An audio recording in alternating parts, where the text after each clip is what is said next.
Hello, today we're going to talk about sound waves, but first things first, you need to know a little about waves.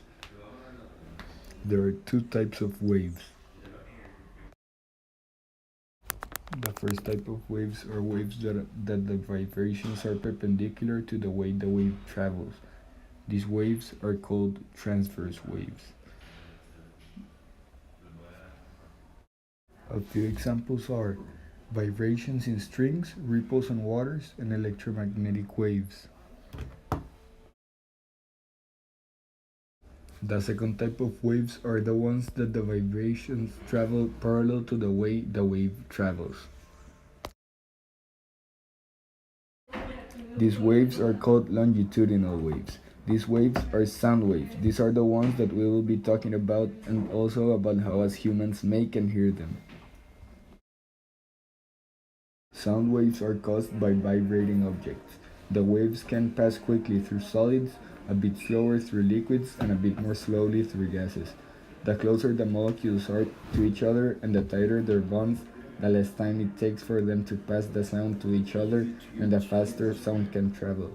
It is easier for sound waves to go through solids than through liquids because the molecules are closer together and more tightly bonded in solids.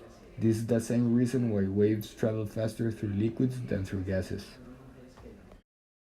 The loudness of a sound wave depends on the amplitude of the wave, and the pitch depends on the frequency. High frequency sound waves are high pitches, and low frequency are low pitch.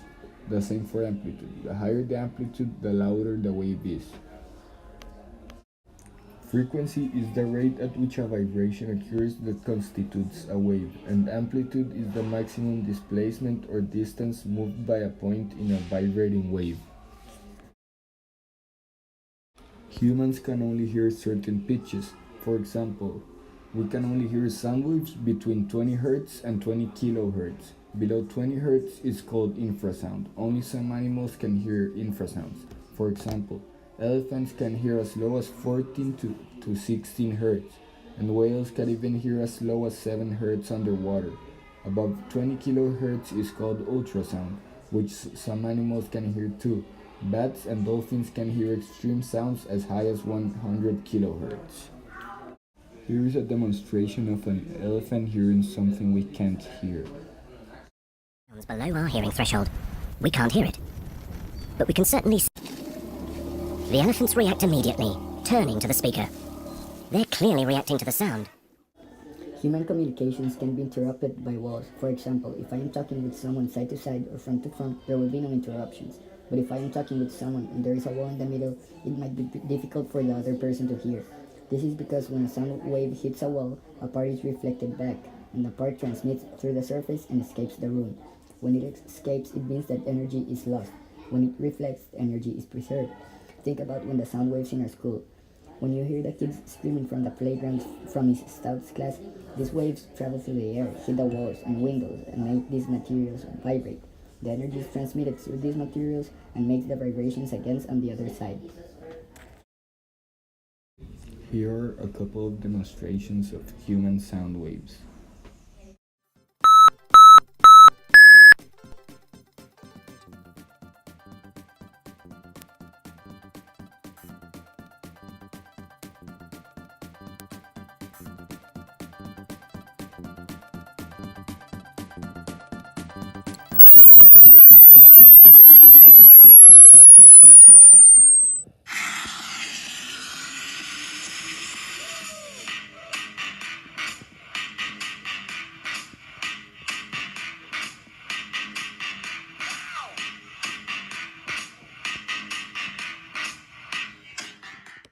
Okay, well, we learned that there are two types of waves, transversal and longitudinal. Both of them are caused by vibrations. Sound waves are longitudinal waves. Each wave has frequency and amplitude. The more frequency, the higher the pitch, and the more amplitude, the louder the sound. These waves can travel to solids, liquids, or gases.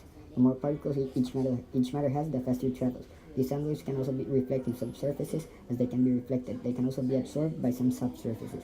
Also, humans are not very advanced at hearing series. We go from 20 to 20 kilohertz as top. As you saw in the demonstration, you probably didn't hear 20 kilohertz. Also, pretty cool the demonstration of the saw being moved by music, right?